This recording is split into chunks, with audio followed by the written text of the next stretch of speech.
Assalamualaikum warahmatullahi wabarakatuh.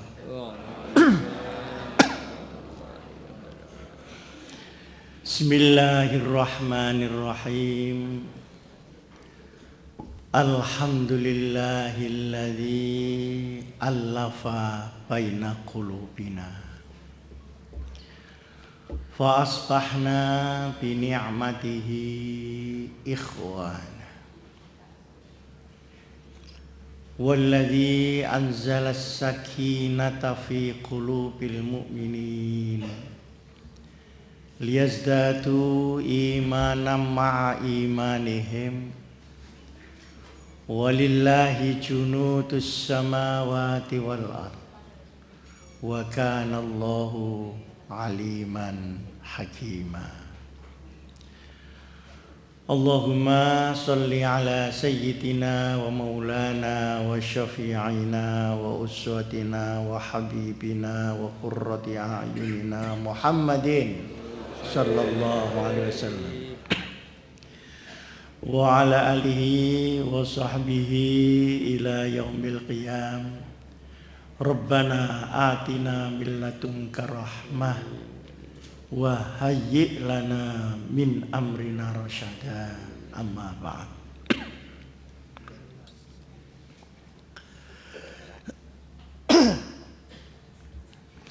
Ashabal fadilah, hadratil muhtaramin, para alim ulama, para masyayikh yang saya muliakan, para hadirin hadirat yang berbahagia.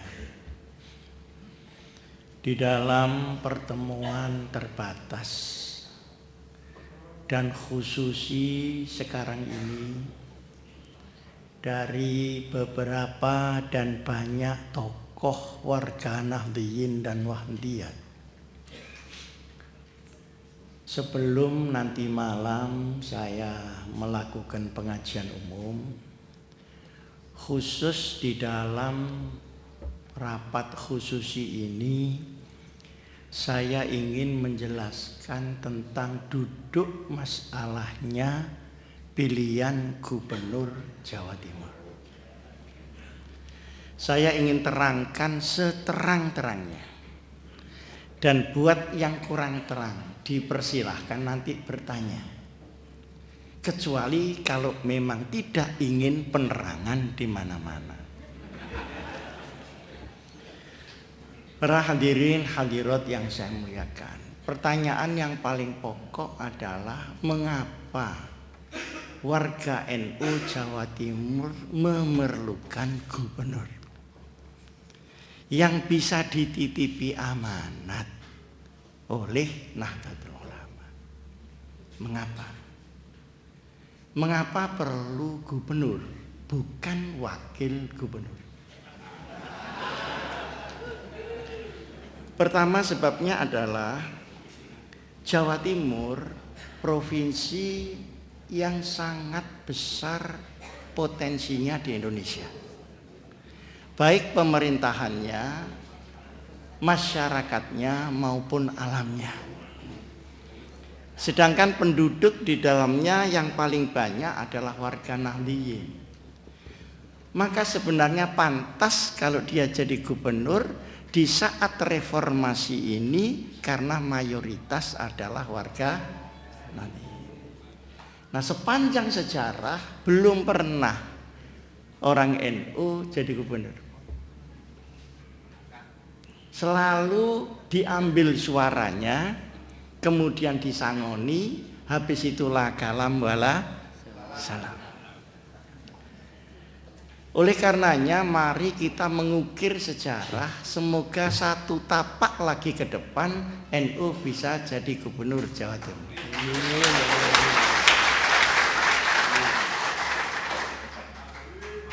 Ini tidak cukup tepuk tangan bapak-bapak saja.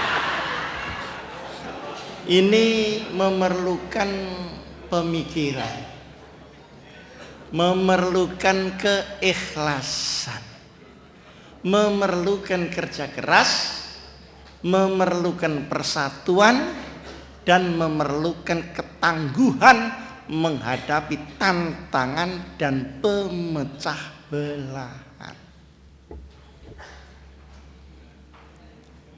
Di Indonesia ini ada 2 provinsi andalan. 1 Jakarta, 2 Jawa Timur. Dan ternyata Jakarta yang jumlah orang NU-nya tidak sebanyak Jawa Timur dapat menjadi gubernur Jawa Timur, gubernur Jakarta. Ketua NU Jakarta, Saudara Dr. Fauzi Bowo, hari ini sudah menjadi gubernur Jakarta.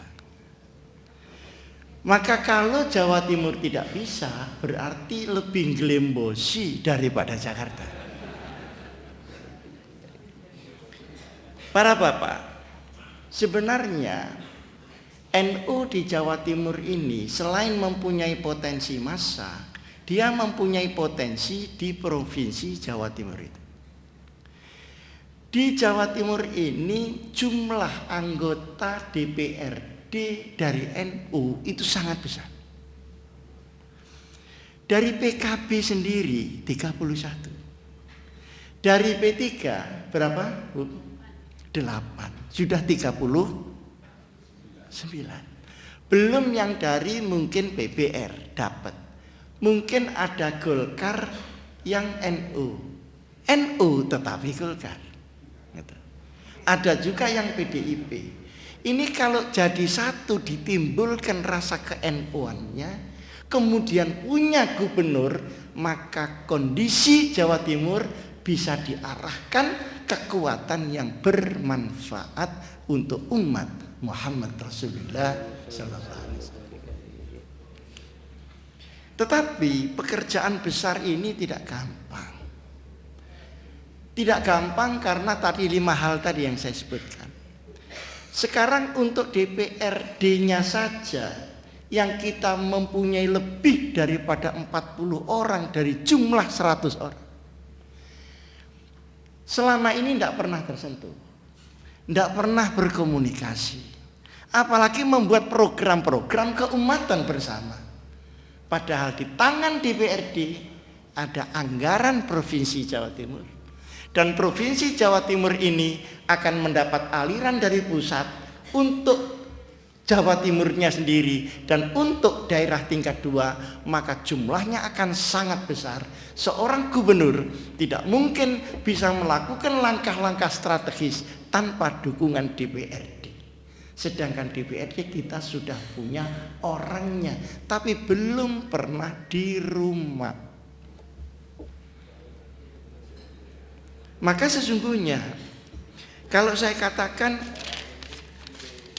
kalau NU ini ingin mendapat manfaat dari pemerintahan daerah Provinsi Jawa Timur secara keseluruhan, maka diperlukan 1 orang gubernur dan koordinasi DPRD yang ada di Jawa Timur. Nah, apa bedanya gubernur dengan wakil gubernur? Kalau wakil gubernur, dia tidak mempunyai otoritas untuk menentukan kebijaksanaan. Di sini ada Bapak Wakil Wali Kota, mesti tahu itu. Pasti tahu, cuma jangan ditanya, sungkan. Gitu. Mesti tahu. Jadi struktur itu ada pada gubernur, kemudian sekretariat daerah, kemudian pada dinas-dinas, ini pada lini komando di mana wakil gubernur membantu gubernur, bukan punya kepribadian untuk menentukan, sehingga tidak ada SK wakil gubernur, itu tidak ada. Yang ada adalah SK gubernur. Nah, oleh karenanya, maka di dalam Pilgub yang tahun ini kita ingin supaya teman-teman maju sebagai gubernur. Pertama kali yang kita dorong untuk ke sana adalah Pak Ali Mashan. Karena beliau ketua NU Jawa Timur ketika itu. Sama dengan Saudara Fauzi Bowo menjadi ketua NU di Jakarta. Nah, kita usahakan supaya Pak Ali ini bisa menjadi calon gubernur kalau punya kendaraan partai sendiri. Kita usahakan ke Jakarta, Kiai Miftahul Akhyar ke sana bersama-sama dengan Kiai Ali Masyhuri, bersama-sama dengan beberapa masyayikh NU Jawa Timur. Saya barengi untuk mencari kendaraan itu, ternyata tidak dapat. Nah, akhirnya magangnya jadi wakil gubernur. Nah, di saat proses ini ada kesulitan, tidak tahu bagaimana dia itu dengan Suriah Jawa Timur ruwet, tidak cocok pendapat begini begitu soal kontrak jam'iyah dan sebagainya, sehingga terjadi ketegangan. Nah, ketegangan ini membuat reputasi untuk naik itu menjadi berat. Karena sesungguhnya kalau Golkar saja yang diwakili oleh Pak Naryo itu tidak ngangkat suaranya, harus didorong dengan suara dari Pak Ali ini. Tapi kalau Pak Ali sedang bentur dengan yang lain, maka praktis dia akan menurun dukungannya. Maka dipikir-pikir-pikir, alhamdulillah ada lagi Pak Ahmadi. Ini Pak Ahmadi ini kita harapkan, dan memang bisa. Kenapa? Sudah jadi bupati 2 periode, berarti kekuatannya kan sudah cukup. Nah, dia naik. Sayangnya kendaraan yang dipakainya namanya Partai Kebangkitan Bangsa ini sedang dalam keadaan Masya Allah. Setelah NU Jawa Timur, ya tidak formal tetapi pengurus saja, beberapa tokoh-tokoh Jawa Timur melihat keadaan begini, lalu berpikir ketika itu, kita ini harus ada serpan jaga-jaga kalau yang lain ini nanti mengalami kesulitan-kesulitan karena sesuatu yang tadi kita perhitungkan tadi itu. Akhirnya yang muncul itu dari muslimat. Muslimat mengajukan nama Khofifah Indar Parawansa. Datang kepada saya, bagaimana kalau Bu Khofifah diseselkan untuk menjadi calon, tapi calon gubernur, bukan calon wakil gubernur. Saya bilang, sampeyan jangan tanya saya, harus tanya Rois Am dulu. Kenapa? Karena sampean ini perempuan. Engkau gurung-guri mesti digegeri wong nek perempuan iku gak oleh dadi pemimpin. Apa maneh wayahe pilkada, mesti iku urip maneh, iku nek pilkadane entek gak ono maneh gitu. Maka mumpung durung, mumpung belum, sekarang harus pamit ke Rois Am. Kalau Rois Am boleh, berarti kan sak hukumnya. Kalau saya ini kan Rois Awam. Yang Rois Am itu memangku syuriah, memangku syariah, dan memangku hukum nahdiyah. Minta dulu izin. Kalau diizinkan, baru bicara sama Ketua Umum PBNU. Nah, setelah datang ke Kiai Sahal, jawabnya Kiai Sahal, kamu saya izinkan untuk maju menyalon di Jawa Timur, tapi harus calon gubernur, tidak boleh calon wakil gubernur. Alasannya yang diperlukan NU adalah gubernur. Yang kedua, kalau kamu nyalon wakil gubernur akan gegeran sama temanmu sendiri yang namanya Ali Mashan sama Saifullah Yusuf. Tapi kalau jadi gubernur itu gegeran kamu dengan Karwo, bukan dengan Saifullah Yusuf. Nah sekarang ini sepertinya Saifullah Yusuf yang jejeri siapa?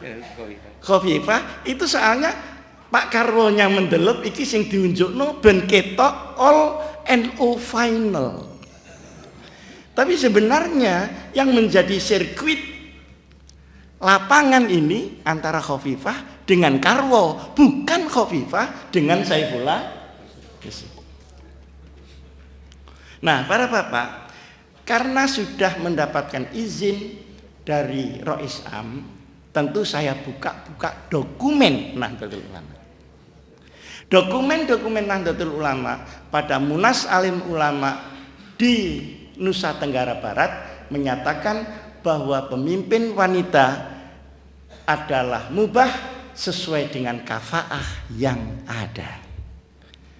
Sehingga apa yang diputuskan oleh Rois Am bukan kehendak beliau sendiri, tetapi juga sudah berjenjang kepada keputusan Musyawarah Nasional Alim Ulama.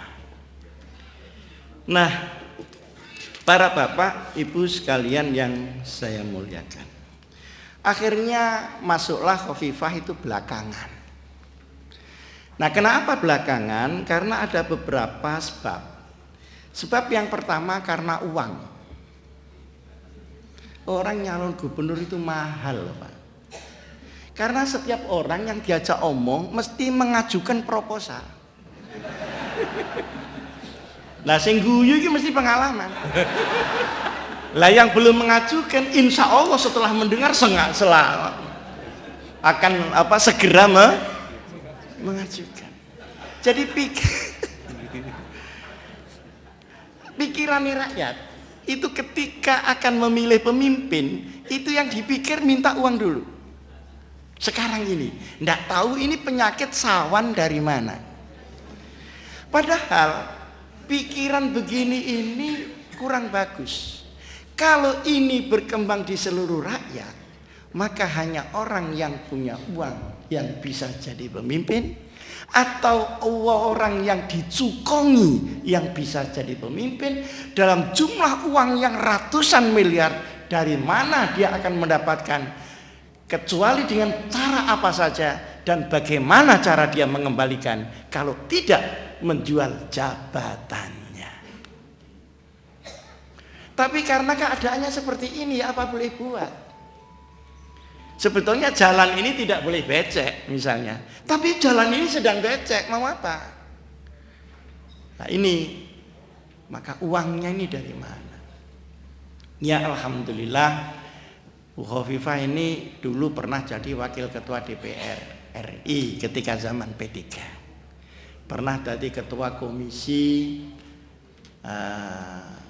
DPR RI yang membidangi BUMN. Sekarang jadi anggota. Pernah jadi menteri pemberdayaan perempuan. Duitnya dia tidak punya, tapi temannya banyak.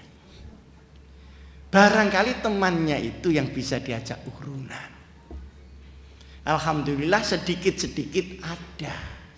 Tapi jangan diminta sebanyak mungkin seperti saingannya yang tidak habis-habis uangnya itu. Karena yang jungkir balik mencarikan ya tokoh-tokoh muslimat dan tokoh-tokoh pengurus besar Nahdlatul Ulama. Jadi tidak betul kalau ada uang syubhat masuk, karena yang mencari adalah tokoh-tokoh muslimat sendiri dan tokoh-tokoh pengurus besar sendiri. Tapi yang namanya kalau sudah begini ini kan sawan ini kan tidak karu-karuan banyaknya. Nah, jadi kenapa terlambat? Uangnya dari mana? Yang kedua, masuknya itu setelah lihat kiri kanan, barangkali kiri kanan itu gagal, kita masih punya reserve di belakang. Nah, alhamdulillah sekarang akhirnya tinggal 2. Dan ini luar biasa. Luar biasa, Pak. Khofifah masuk hanya 3 bulan. Kesempatan untuk bergerak ini hanya 3 bulan. 1 bulan yang pertama untuk menata partai-partai apa yang mendukung. 1 bulan sendiri itu. Berarti tinggal 2 bulan kan.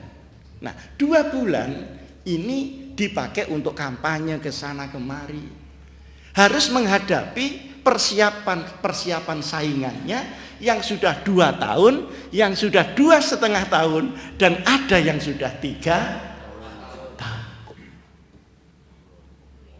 Nah, alhamdulillah dalam 1 bulan pertama kita mendapatkan partai pendukung. Pertama partai pendukung P3. Ketika itu karena saya sudah mendapatkan amanat dari Islam, maka pikiran saya ingin menemui Pak Surya Dharma Ali. Pak Surya Dharma Ali mau saya datangi ke rumah, beliau tidak mau. Beliau minta saya panggil ke PBNU saja. Akhirnya saya panggil ke PBNU. Saya tanya, sampean ini masih NU apa enggak? Langsung berdiri pada wallahi billahi fid dunya wal akhirah. Saya tetap Nahdlatul. Oke, kalau betul mau sampean bantu saya. Oh, mau ya. Angkat, ajukan ini Khofifah melalui partai Anda maju sebagai calon gubernur. Jawabnya bagaimana? Kalau ini perintah PBNU, siap, sekarang juga saya laksanakan. Terus saya bilang begini, ojo tepuk tangan dhisik iki salah iki. Lalu saya bilang, jangan keliru menyebut PBNU. PBNU sebagai lembaga tidak menginstruksikan. Ini adalah dari saya dan dari Mbah Sahal. Bagaimana? Sama siapnya. Oke, terima kasih. Tapi partai saya kurang, hanya 8%. Maka dikumpulkan partai kecil-kecil, Pak, yang lembut-lembut, yang ismun bila musamma ini. Nah, yang dapat 1%, yang dapat 2%. Nah, ini sulitnya bukan main untuk mengkoordinir ini. Karena sebelumnya sudah ikut orang, wong P3 sendiri sebelumnya sudah ikut orang. Nah, tapi sulit ini juga ada hikmahnya. Karena dia partai kecil-kecil, dia cukup mengikut kepada P3, mengikut kepada calon gubernur, tidak minta peranan macam-macam sesuai dengan kekecilannya. Paham apa Anda yang saya maksud? Lain dengan kita ngelumpukno partai yang gede-gede, apa mana gede adek sombong-sombong, Pak. Iki dikelumpukno dari situ kabeh mesti njaluk, pasti minta. Jadi ada hikmahnya juga. Sehingga urusan kita cuma dengan P3. Nah, dengan partai yang kecil-kecil cukup di rumah saja. Dan insya Allah tidak melonjak, tidak ngelamak dia. Dan ini akan memudahkan pengaturan pemerintahan yang akan datang. Nah, sehingga kalau ada isu-isu bahwa Khofifah ini didanai partai patriot, didanai, itu tidak betul. Itu adalah partai kecil-kecil yang tidak mungkin mengatur karena posisi kekecilannya. Tetapi kalau partai-partai besar, Pak, jangan coba-coba, Pak. PAN misalnya, waduh, iku durung ono pane wis ono gambare wonge, Pak, di sana. PKS itu dahsyat itu, Pak. Demokrat kan tidak percaya, tanyakan Pak Wali Kota, Pak Wakil. Mereka tidak mungkin mau tidak berperanan pada porsi-porsi. Paham apa anda yang saya maksud ini ya? Nah, di situ bedanya. Alhamdulillah. Jadi ini tadi terlambat karena uang, yang kedua karena melihat dulu kiri kanan. Yang ketiga, partai pengusung ini juga sulit mencarinya, tetapi juga ada baiknya. Baiknya ini, Khofifah ini kalau dari segi kemampuan insya Allah cukup. Pengalamannya di menteri sebagai eksekutif, pengalamannya di DPR RI, pengalamannya di internasional sudah cukup. Sudah cukup. Dan dia insya Allah tidak terlalu bermewah-mewah, hidupnya cukup sederhana. Ya, sepatunya yang tidak ganti-ganti, yang jebol-jebol. Kesederhanaan ini menarik untuk saya karena apa ya? Karena dia akan membawa amanat. Orang yang akan membawa amanat itu dilihat hidupnya untuk siapa, uangnya untuk siapa, jabatannya untuk siapa. Wong sampai sekarang rumahnya juga masih kontrak. Ini semuanya tentu ubur rampenya. Nah, dengan demikian maka hal-hal ini ada positif, ada negatif, maju dalam waktu 3 bulan, akhirnya secara mengejutkan masuk putaran yang kedua.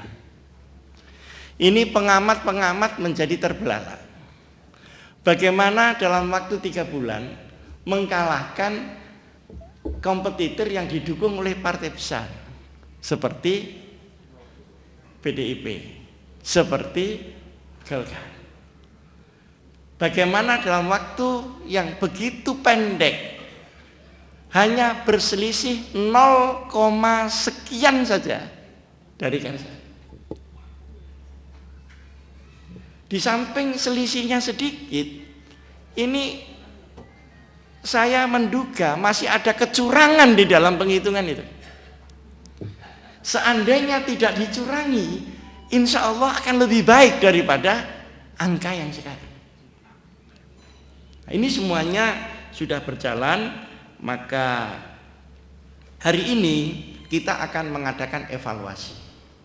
Evaluasinya adalah pada putaran yang pertama kita masih serba kekurangan dan amburadul, baik di bidang uang, di bidang penataan, manajemen, kampanye, saksi dan sebagainya tidak bisa tertangani secara sempurna.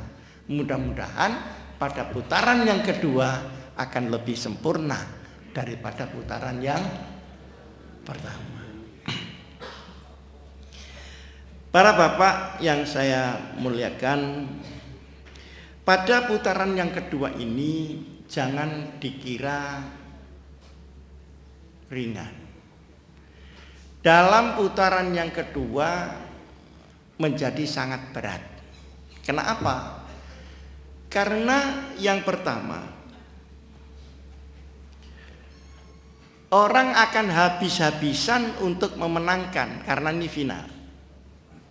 Yang kedua, banyak orang yang ketakutan kalau tidak jadi itu masalah yang lalu-lalu bisa dibongkar. Lah ini Khofifah tidak ada masalah karena dia tidak punya masa lalu. Dia hanya punya masa kini dan punya masa yang akan datang. Tapi kekhawatiran itu akan membuat seseorang melakukan apa saja asal mana. Maka semua hal akan ditempuh. Kemudian kekhawatiran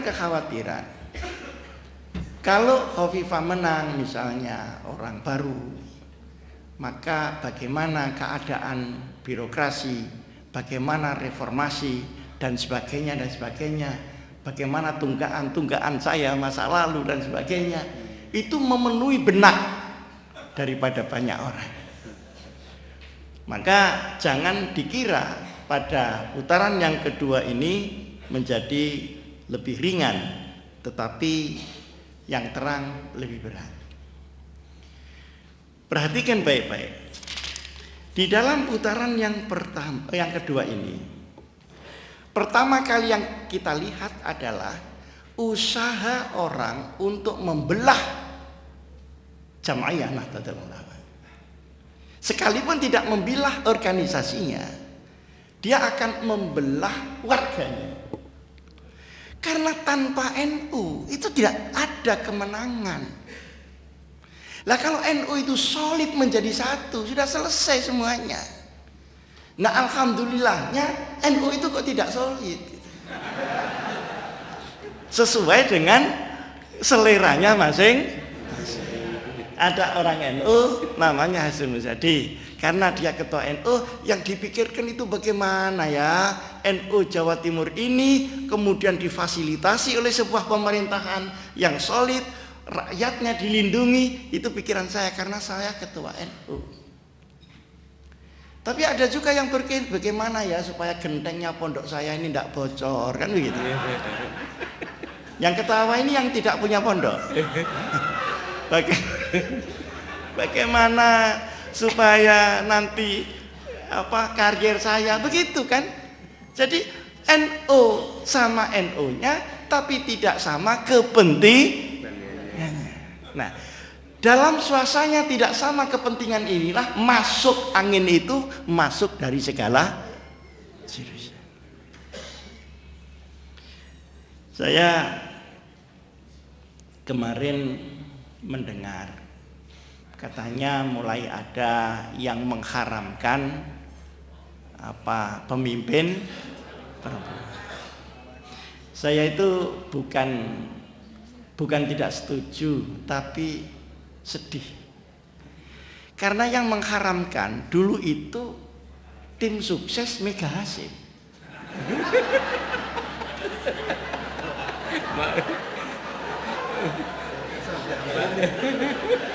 Saya mikir iya ya, Khofifah ndak boleh haram karena perempuan. Terus Bu Mega ini apa ya laki-laki dia ya. Tapi ya ndak apa-apa lah, itu bunga rantai tadi yang saya bilang. Ada yang dia sendiri itu mengajukan wakil gubernur perempuan tapi tidak jadi. Bu Samiatun itu kan diajukan oleh PKB kan? Nah, diajukan oleh PKB kan berarti mesti diteken sama ketua Tanfid sama ketua Dewan Syura. Kalau tidak kan tidak bisa masuk, Pak. Loh, iku lagi romulan kok wis lali. Nek Samiatun niku wedok. Lah prasane Samiatun niku. Tapi saya jujur. Ya wong sawanen kok ngantek ngene. Ngono tok saya itu. Sehingga ini semuanya yang aneh-aneh itu. Seperti kita itu gini. Di Jawa Pos misalnya ditulis Hasyim Muzadi tidak khitoh, begini. Loh, mulai kapan Jawa Pos itu jadi pabrik khitoh? Yang mengerti khitoh kan ketua umum. Saya sebagai ketua umum, saya tidak boleh mengarahkan. Tapi saya sebagai Hasyim Muzadi, saya kan harus menentukan pilihan. Oleh karenanya saya tidak pernah mengumpulkan orang di kantor PBNU. Kalau mau kumpul silahkan di Al-Hikam. Nah, kenapa saya menentukan kalau NU-nya ini netral, tapi orang NU-nya kan harus milih. Lah milih itu kan tidak netral, Pak. Mana ada milih itu netral? Misalnya ada 5 kemarin itu. Saya mesti milih 1 di antara 5, tidak bisa 5 di antara 5. Sekarang tinggal 2. Saya tetap memilih 1 di antara 2, bukan 2 di antara 2 atau 0 di antara 2. Nah, ketepatan karena saya ini mungkin ketua umum, saya banyak ditanya, kenapa kok saya mengambil keputusan begitu. Kemudian saya jelaskan seperti ini. Perkara sudah dijelaskan nanti itu bagaimana sudah ana bari'um mimma ta'malun, saya sudah bebas. Wong Nabi Yunus saja gak dindel ngantek Melayu. Ada yang mengatakan Pak Hasyim, ndak usahlah kampanye. Nanti kalau kalah berarti yang kalah Pak Hasyim. Ada yang menasihati saya begitu. Saya bilang begini, Pak, kalau kalah tapi saya sudah berjuang, saya tidak akan menyesal. Tapi kalau ini kalah, saya belum berjuang, saya merasa berdosa. Karena kemenangan itu hak Allah, ikhtiar itu hak kita. Jadi jangan dibalik-balik. Para hadirin hadirat yang saya muliakan. Nah, sehingga isu-isu macam-macam. Ada gambarnya Khofifah dikasih salib di situ. Itu untuk menunjukkan katanya Khofifah itu dikendalikan oleh orang Kristen. Tidak betul, wong Kristen yang ikut di partai kecil itu cuma ada 1%. Bagaimana partai 1% untuk bisa menguasai perjalanan Pemprov? Tidak mungkin, Pak. Coba tanya kepada para pejabat-pejabat.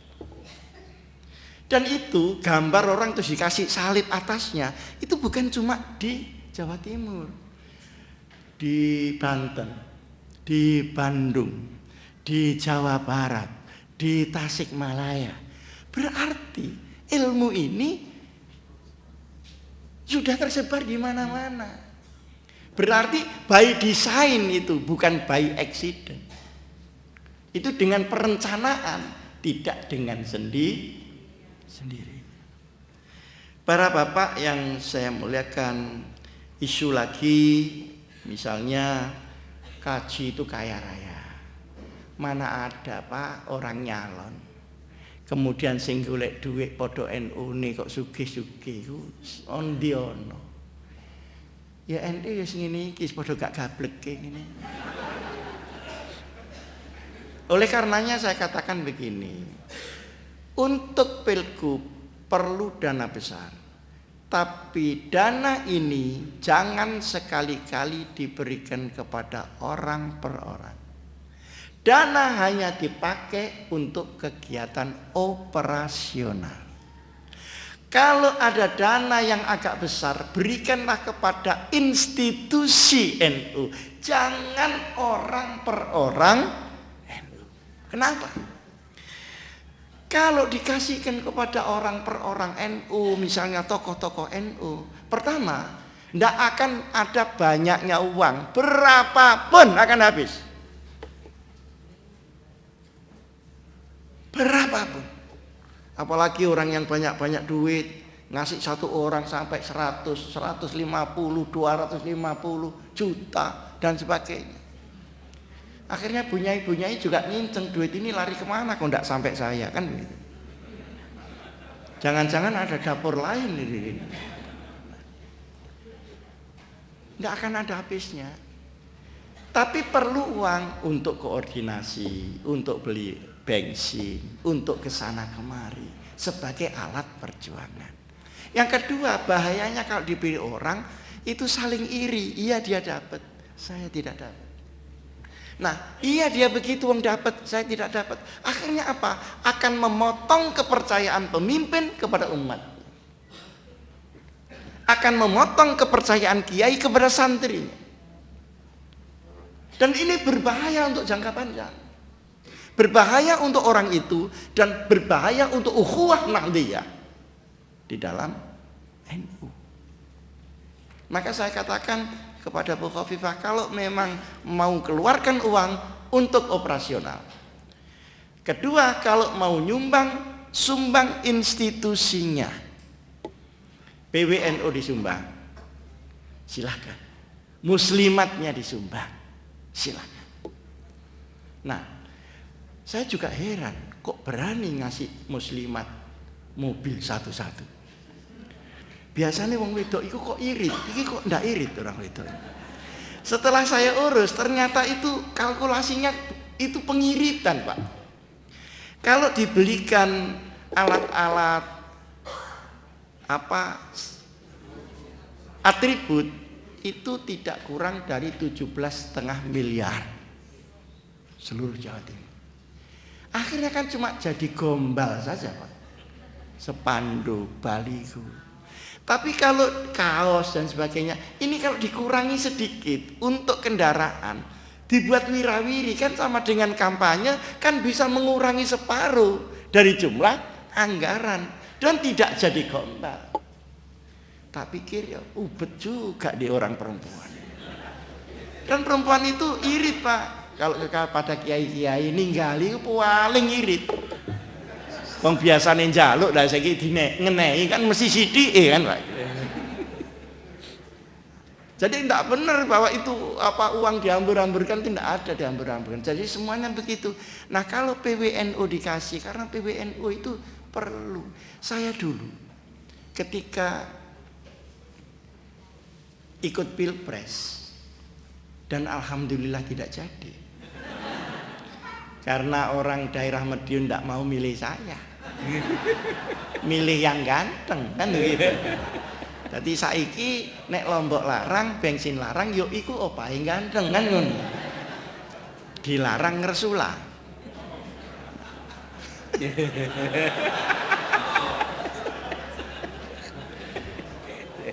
Nah, kemudian itu ada lagi kiai. Kiai ini dulu waktu tahun 2004 sudah nggak suka sama perempuan. Pokoknya sana-sana dalil perempuan nggak boleh, alasannya kalau perempuan nanti jadi Indonesia akan penuh musibah, penuh bala, penuh kekacauan, penuh kegoncangan. Tua liling ini, tak rungokno ae. Nah setelah saya ndak jadi, sing dadi lanang kan Pak, ternyata bencananya ndak karu-karuan. Mulai tsunami ini. Terus saya tanya Kiai, lu Kiai ini sudah lanang, tapi kok banyak bencananya? Lah ya itu Pak Asim, li zakari mislu hazil unsaya itu. Ya. Jadi ternyata dalil itu tergantung musimnya Pak. Para akhirnya pendapat itu melok pendapatan. Nek pendapatan ini ning lor, pendapatnya ya ning lor. Pendapatnya ngidul gitu. Jadi pendapat itu melok angin mamiri. Nah itu bedanya Imam Syafi'i dulu dengan Imam Syafi'i sekarang. Imam Syafi'i, Imam Abu Abdullah Muhammad bin Idris Asy-Syafi'i radhiyallahu anhu. Oleh Harun Rasyid disuruh mengubah hukumnya Pak, lebih baik masuk penjara 2 tahun di Baghdad. Karena merasa ini mengubah hukmullah. Itu Imam Syafi'i dulu Pak. Kalau Imam Syafi'i sekarang ditanya hukum, bagaimana hukumnya? Sampean minta yang bagaimana? Para hadirin. Nah, ini semuanya merupakan sebuah renungan kita bahwa Nahdlatul Ulama ini sebenarnya sudah sawanen dari banyak segi, akidatan, syariatan, manhajan, akhlaqan, munazzamatan, wa harakatan. Oleh karenanya maka selanjutnya adalah kekhawatiran saya. Saya berdoa, bukan hanya berdoa, berjuang, mudah-mudahan Khofifah ini diberi kemenangan. Saya minta jangan ada orang NU yang memilih Khofifah karena Khofifah. Pilihlah bahwa ini untuk kepentingan Nahdlatul Ulama. Dulu pun sebelum ada Khofifah kita mendorong Pak Ali, mendorong Pak Ahmadi, tapi tidak bisa. Sekarang tinggal satu. Bagaimana lagi? Insya Allah dia masih bisa dikandani, masih bisa dituturi. Kalau kurang masih bisa ditandani. Tapi kalau sudah kena orang lain dan dikapling-kapling seperti itu Pak, kalau sekda sudah kena orang tidak seneng sama NU, kalau kanwil kena orang yang tidak seneng sama tahlil, mau apa sampean? Mau apa? Dan itu semuanya bisa terjadi apa tidak bisa terjadi? Bisa. Dan biasanya orang NU itu dia menyesal tetapi sudah terlambat. Saya pada waktu di Lamongan sudah bilang, bapak-bapak warga Nahdien Lamongan, ini loh anak kita yang nyaju, pilihlah, jadikan dia, insya Allah selamat. Gak gelem Pak, Bojonegoro iki lo pilihin, lo ketua umumnya dewi lo rakyat dindel, dia hati ngandel sopo coba. Akhirnya melo yang tidak jelas dan sebagainya. Memang keuntungannya sesaat, tetapi kerugiannya istiqomah. Mudah-mudahan apa yang saya sampaikan ada guna dan manfaatnya. Kalau ada yang masih unek-unek, ganjel-ganjel, mumpung ada waktu, saya persilakan untuk bertanya. Aqulu qouli hadza wa astaghfirullah li wa lakum wallahul muwaffiq ila aqwamit thoriq. Wassalamualaikum warahmatullahi wabarakatuh.